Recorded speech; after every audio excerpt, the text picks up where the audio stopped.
वचन में घोषणा करते हैं सकारात्मक तो उत्तर आते हैं सकारात्मक। जब आपकी घोषणाएं होती है नकारात्मक तो रिजल्ट और उत्तर भी आएंगे नकारात्मक। इसलिए होने दीजिए कि आप सकारात्मक घोषणा करें। आप अपने चंगाई के बारे में बोले, आप अपने विश्वास के बारे में बोले। एक और बात है, परमेश्वर का वचन आपको और मुझको बताता है मेरे प्रियो, हम सीखने के लिए आए हैं परमेश्वर के वचन को। हम परमेश्वर की आत्मा से जानने के लिए आए हैं कि परमेश्वर मैं ऐसा क्या करूं कि आप मेरी सुने, मेरी प्रार्थना को सुने, मेरी प्रार्थना का उत्तर मिले। तो आपके लिए परमेश्वर का वचन कहता है मेरे प्रियो, परमेश्वर सर्वशक्तिमान का वचन कहता है, जब वो गेनेसरेत की झील में था, आपको उस सिस्टम को समझना पड़ेगा। मैं आपको, आप सब समझदार है, बुद्धिमान है, ज्ञानी है, आप सब के सब सक्षम हैं परमेश्वर की बुद्धि में चीजों को समझने के लिए। लेकिन कुछ चीजें हैं जो हमारे सामने रखी रहती है, लेकिन हम उन्हें घंटों ढूंढते हैं, लेकिन हमको दिखाई नहीं देती और मिलती नहीं है। उन्हें दिखाई देने और मिलने के लिए शायद कोई और हमको बताएगा नहीं, तब तक हम अपने भ्रम में ढूंढते रहेंगे, हमें उनका एहसास भी नहीं हो पाएगा। तो गेनेसरेत की झील में जब यीशु अपने प्रेरितों के साथ था तो एकाएक झंझावत उठा, झील में भारी तूफान आया, समुद्र की लहरें ऊंची ऊंची उठने लगी और सुनामी के समान नाव से थपेड़ लगने लगी। उस समय नावें इतनी हाई टेक्नोलॉजी की नहीं थी, वो सर्वसाधारण थी। और उस नाव में पानी भरने लगा, शिष्य विचलित हुए। तभी एकाएक मूसलाधार बारिश शुरू हो गई, आंधी चालू हो गई, तूफान चालू हो गया, बिजलियां कड़कड़ाने लगी। शिष्य भयभीत हो गए और उन्होंने इस भयानक मंजर को, इस भयानक दृश्य को देखा और वे डर गए। ये स्वाभाविक था, ये डर स्वाभाविक था मेरे प्रियो। वस्तुओं को समझना हमारी बुद्धि के लिए बहुत जरूरी है। ये डर उनके लिए स्वाभाविक था और उन्होंने अपने सामान्य ज्ञान के अनुसार यीशु मसीह को जगा दिया। उन्होंने जगाया और कहा, यीशु दाऊद की संतान, यीशु स्वामी, हम डूब रहे हैं, क्या आपको हमारी जरा भी चिंता नहीं? सोचिए यीशु का उत्तर क्या था। यीशु का उत्तर क्या था? यीशु ने कहा, रे अल्प विश्वासियों डरते क्यों हो? रे अल्प विश्वासियों डरते क्यों हो? क्या तुम्हें विश्वास नहीं है कि मैं तुम्हारे साथ हूं?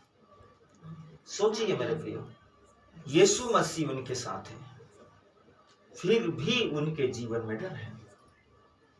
यीशु मसीह उनके साथ उस कश्ती में है जिसमें वो बैठे हुए हैं, फिर भी उनको डर है।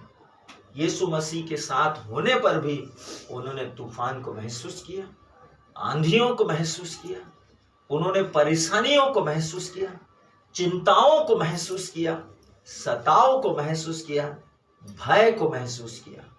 लेकिन यीशु मसीह का उत्तर क्या था? अरे अल्प विश्वासियों डरते क्यों? यीशु उनके साथ है।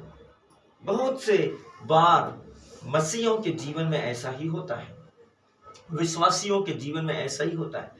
वे प्रार्थना करते हैं, वे उपवास करते हैं, वे विनती करते हैं, वे आराधना करते हैं, वे मध्यस्थता करते हैं, वे महान परमेश्वर के वचनों पर विश्वास करते हैं और पवित्र आत्मा से भरे हुए अभिषिक्तों के साथ सहभागिता में होते हैं। फिर भी भय उनके जीवन में, डर उनके जीवन में, घबराहट उनके जीवन में, सताव उनके जीवन में, तनाव उनके जीवन में। कारण यीशु मसीह ने कहा, तुम्हारे अल्प विश्वास की कमी के कारण, विश्वास की कमी के कारण ये वस्तु में तुम्हारी जिंदगी में प्रबल है।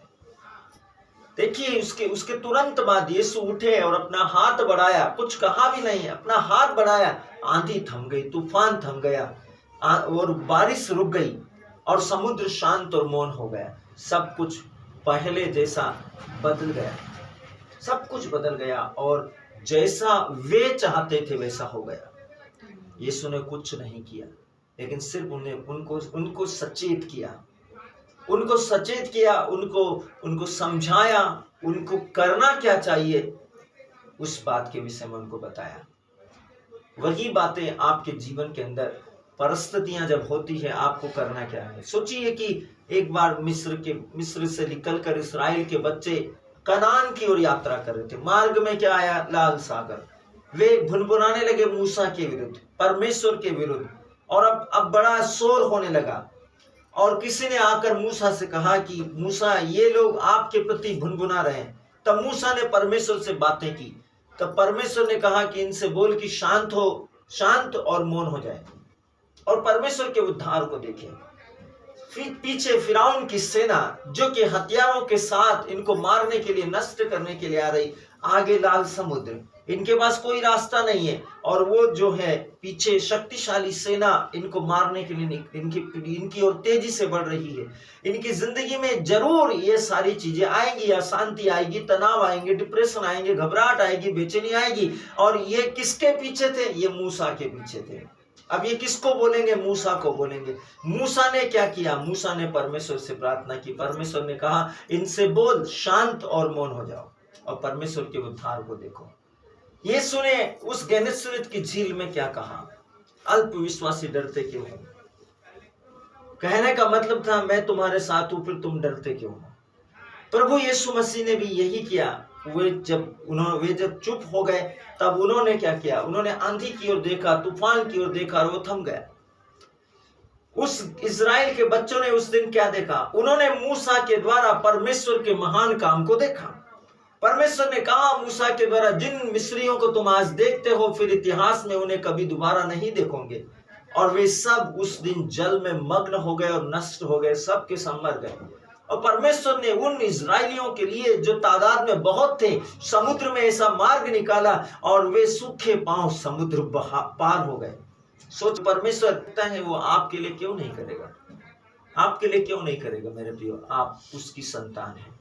अपने विश्वास, अपनी सत्यनिष्ठा, अपनी धार्मिकता, अपनी अंतरात्मा, अपने उद्धार के साथ चलिए, उसके साथ साथ बने रहिए।